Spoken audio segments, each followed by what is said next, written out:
नमस्कार साथियों, friendly master जी channel में आपका स्वागत है। आज ग्राफ के संदर्भ में चर्चा करेंगे, जिसे हम आलेख के माध्यम से समझते हैं। हम सभी क्रिकेट प्रेमी हैं।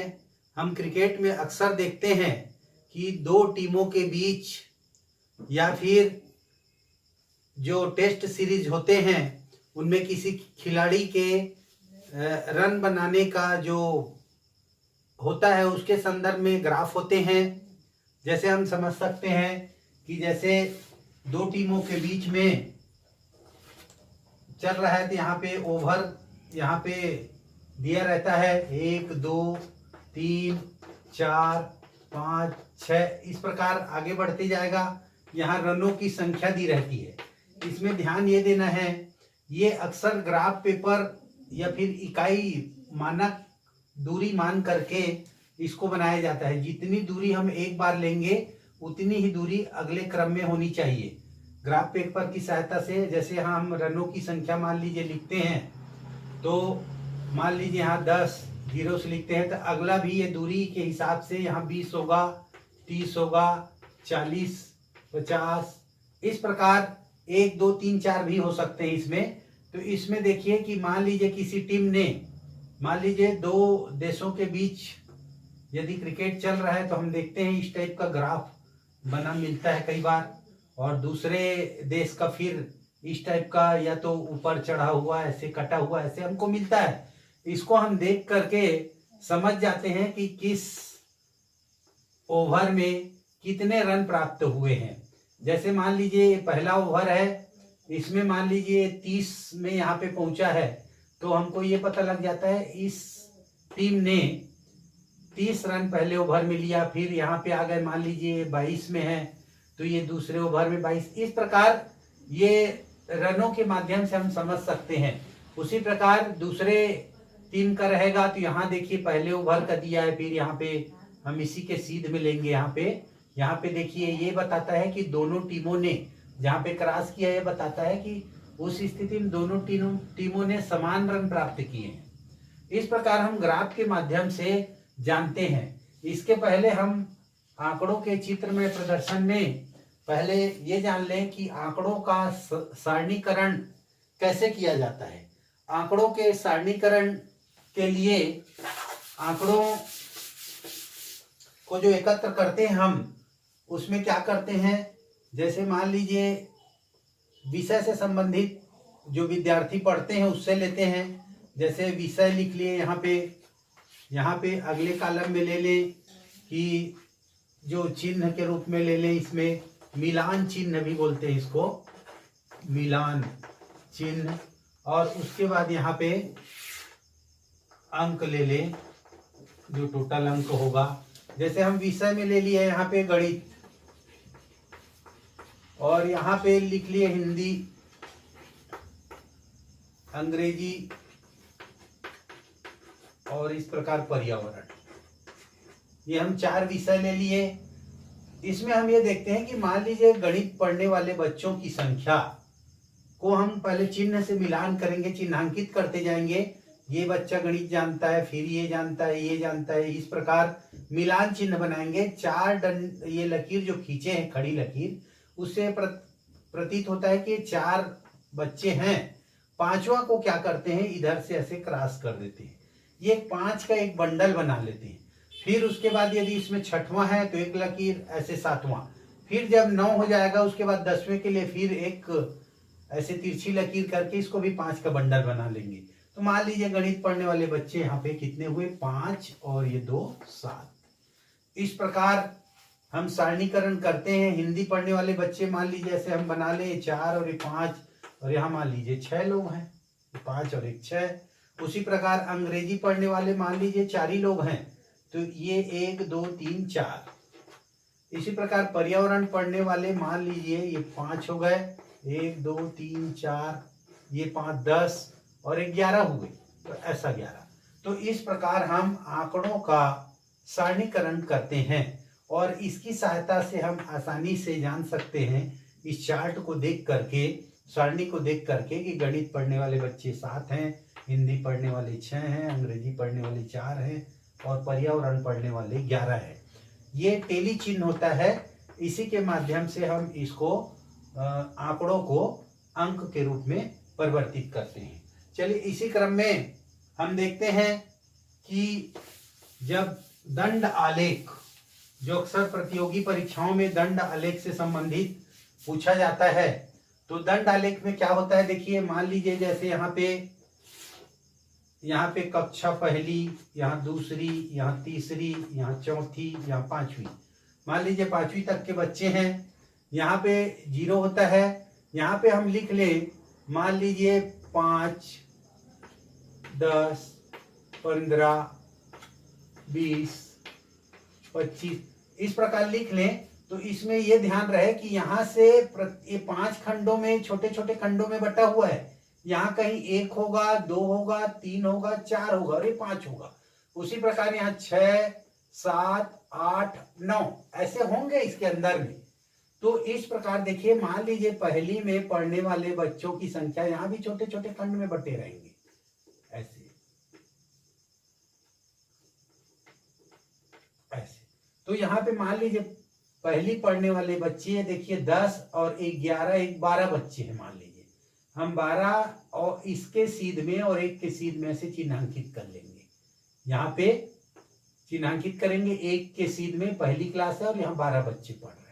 इसी को हम दंड आलेख, ऐसे आयत आकार में चित्र भी ऐसे बना सकते हैं। ये इससे इस दंड को देख कर ये पता लगता है कि पहली में पढ़ने वाले 12 बच्चे हैं। इसी प्रकार देखिए मान लीजिए ये 20 है, 20 के सीध में लेते हैं, यहाँ पे 2 में लेते हैं यहाँ पे, तो देखिए ये 20, ये इसी को हम आयत के आकार में भी आगे पीछे इधर थोड़ा बढ़ा करके ऐसे भी दर्शाते हैं। ये दंड आलेख होता है। इस आलेख को देखकर जान जाते हैं कि दूसरी कक्षा में जो बच्चे हैं, ये विद्यार्थियों की संख्या यहाँ पे ऐसे लिख लेंगे।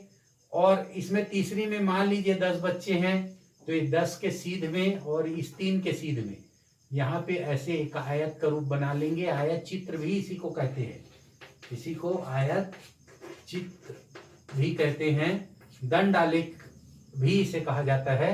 देखिए उसी प्रकार कक्षा चौथी में मान लीजिए 5 ही बच्चे हैं, तो 5 के सीध में हम ऐसा कर लें और ये देखिए ये बन गया। तो इसको देख के हम जान जाएंगे कि यहाँ 5 बच्चे इसी के सीध में यहाँ ले जा करके। अब मान लीजिए 5वीं में मान लीजिए यहाँ पे 13 बच्चे हैं, तो 10, 11, 12, 13, तो 13 के सीध में ऐसे ले जा करके हम ऐसा एक आयत बना लेंगे। ये इस प्रकार इसका हम दंड आलेख को प्रदर्शित करते हैं। इस चित्र के माध्यम से हम आसानी से फिर इसको देख करके जान जाते हैं कि कक्षा पहली में 12 बच्चे हैं, दूसरी में 20 बच्चे हैं। इसके सीध से ऐसे देख लेते हैं और हम उसको समझ जाते हैं। इसी प्रकार जैसे अभी ग्राफ 2 टीमों के बीच की बात किए, उसमें एक अन्य माध्यम से भी हम समझ सकते हैं कि जैसे मान लीजिए एक ऐसा ग्राफ बनाएंगे ये, तो इसमें क्या करेंगे, अक्सर ग्राफ पेपर में बनाने से बिल्कुल सही बनता है। यहाँ पे मान लीजिए हम 2000 की स्थिति ले लिए, सन 2000, और यहाँ पे 2001 ले लिए, इस प्रकार 2 ले लिए, 2002 ले लिए, फिर 3 ले लिए, यहाँ पे 2003, फिर 2004 ले लिए, यहाँ पे 2005 लिए। ये देखिए सन है, ये 2000, 2001, 2, 3, ये इसको लिख सकते हैं हम वर्ष। और यहाँ पे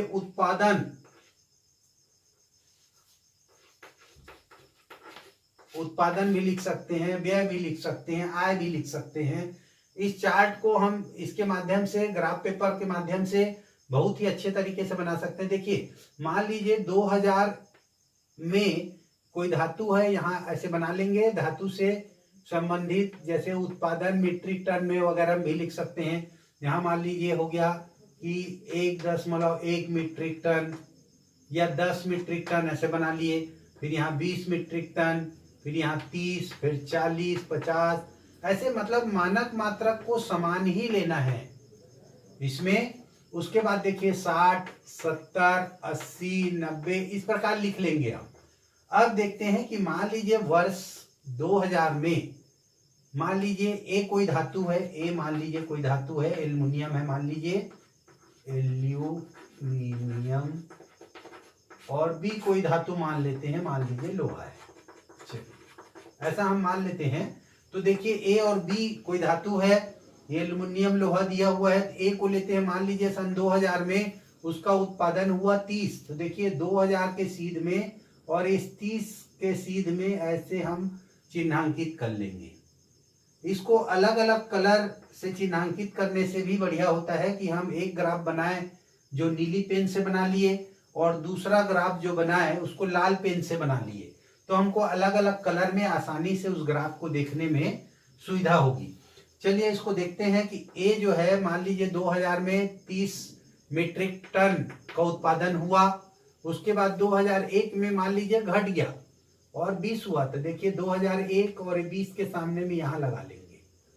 उसी प्रकार 2002 में मान लीजिए 50 हुआ, तो 50 के सीध में और ये 2002 के सीध में ऐसे चिन्हांकित कर लेंगे। और उस प्रकार मान लीजिए 3 में फिर मान लीजिए कम हो गया और ये 40 हो गया। इसी प्रकार 4 में मान लीजिए फिर उत्पादन बढ़ गया और 60 हो गया मान लीजिए यहाँ। और 5 में फिर गिर गया उत्पादन और कहीं हमारा मान लीजिए 30-35 हो गया यहाँ पे। तो 30 और 40 के बीच में यहाँ 35 यहाँ कहीं आएगा। इसमें देखेंगे सीध में लेना है इसे, और ये समान खंड लेना है। ग्राफ पेपर में जो डार्क में लाइनें होती हैं उसका प्रयोग अक्सर किया जाता है और उसके समान दूरियां होती हैं और उसी से ग्राफ इसको तैयार किया जाता है। देखिए अब हम कैसे किए, पहले 2000 का ये हुआ, इसको ऐसे मिलाते जाएं, ऐसे ऐसे। ये देखिए ये धातु ए का उत्पादन का ग्राफ हो गया। इसी प्रकार हम लोहे का मान लीजिए लेंगे तो अलग पेंसिल से कर सकते हैं और इसको करेंगे तो क्या होगा, मान लीजिए जैसे 2000 में लोहा का उत्पादन 60 हुआ, तो यहाँ पे सीधे में ऐसे कर लेंगे, ये 2000 और 60 हो गया।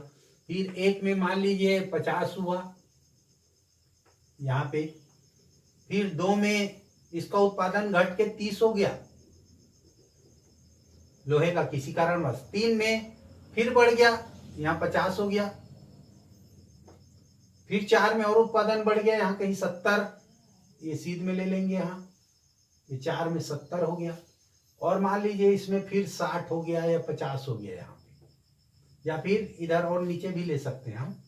यहाँ जैसे ये कुछ भी जो जितना उत्पादन होगा उसको दर्शा सकते हैं।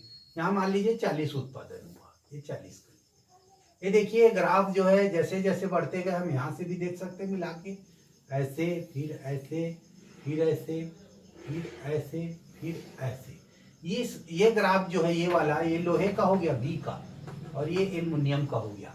इस ग्राफ की सहायता से हम जान सकते हैं कि कहाँ उत्पादन बढ़ा है, कहाँ कम हुआ है, इसको हम आसानी से जान सकते हैं। इस प्रकार आंकड़ों का चित्र में प्रदर्शन किया जाता है और इसकी सहायता से हम भली भांति इसको समझ सकते हैं।